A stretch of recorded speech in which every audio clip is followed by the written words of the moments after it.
खासदार चंद्रकांत खैरे यांच्या वर्चस्वाला धक्का बसण्याची शक्यता आहे।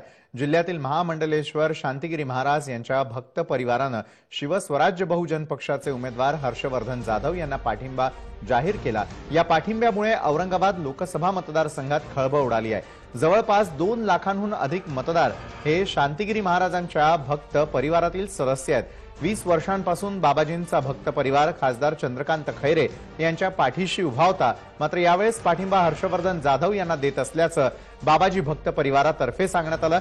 हर्षवर्धन जाधव यांनी निवडून आल्यावर नरेंद्र मोदी यांना पाठिंबा देण्याची भूमिका घेतली असून या भूमिकेला आमचा पाठिंबा असल्याचं समर्थकांनी म्हटलंय।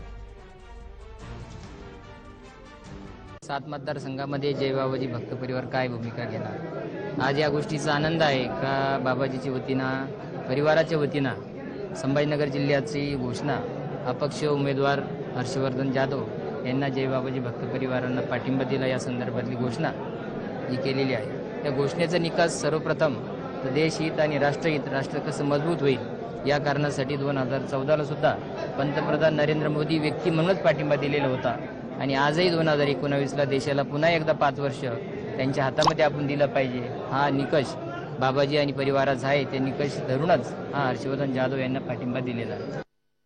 मी स्वतःला खूप भाग्यशाली समजतो। आज शांतिगिरी महाराजांनी माझ्यासारख्या एका अपक्ष आणि तरुण उमेदवाराला पाठिंबा दिलेला आहे। माझ्या दृष्टिकोनातून हा माझा विजयच आहे। निवडणुकीची लढाई अजून पुढे आहे, परंतु निवडणुकीच्या पूर्वीच त्या ठिकाणी एक नैतिक विजय झाल्याचा मला आनंद आहे आणि मला या गोष्टीचं खूप मोठं समाधान आहे। मी नरेंद्र मोदी या माणसाला पाठिंबा देतोय कारण त्यांनी 10% आर्थिक निकषावर आरक्षण देण्याची हिम्मत केली। ही हिम्मत गेल्या 70 वर्षात कोणी केली नाही, त्या माणसाने केली, म्हणून त्याला माझा सलाम।